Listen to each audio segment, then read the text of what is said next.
this short video, I'm joined by Health and Wellbeing Community Hub member, Abby Oakley. Abby works for mental health charity Solent Mind, where she leads the Heads Up Young People's Project, and she joined the Hub in 2018. Abby, what are your connections with health and wellbeing? So I work for Solent Mind, and I have been diagnosed with bipolar since I was 24, and I've worked for Solent Mind for 10 years. I feel with my bipolar now that I'm in a good place, but I've been through a really difficult period in my life when I was diagnosed with bipolar. There are ups and downs, and there are things that happen in my life where I have to really think about my coping strategies and my skills. But I channel what I have with my condition into Solent Mind. So I help and educate young people. I make sure that people understand more about bipolar and mental health, so they can kind of get a perspective from someone else rather than just reading a textbook to say that's a real life person and she's been through a lot.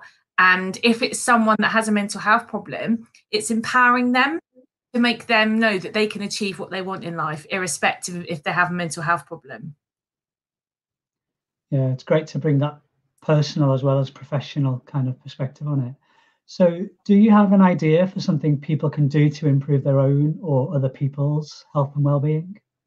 Yes, I think it's about getting outside, getting active, even if it's just a short walk, but something to get you outside with nature, out in the sunlight, with the wind on your face, birds in the trees. And what I'd recommend is mindful walking. So going out and listening, as I just said, listening to the birds, having the wind on your face, and actually being in the moment. And we get negative thoughts. Everybody gets negative thoughts, but it's about how we channel those thoughts and change them into more of a positive outlook. So if you are having negative thoughts, having a distraction is really beneficial. And that distraction can be mindful walking. Now, if you have a friend or family member that struggle with their mental health and they want to talk, sometimes sitting them down, saying to them, how are you feeling? Talk to me, is quite difficult for that person. So being able to go for a walk side by side, having all the wonderful senses and sensations and things around you, it makes the conversation that little bit easier.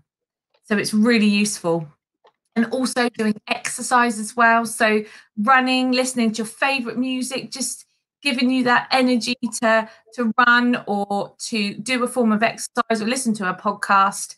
That really helps motivate you. And also doing team sports. That takes your mind off negative thoughts. It takes your mind off your day and helps with the distraction. And the endorphins that are created through exercise really helps naturally lift you. And I think that's really helpful. Yeah, I agree. I think that's a great approach, bringing the physical to the mental health as well. Yeah, that's great. Thank you, Abby.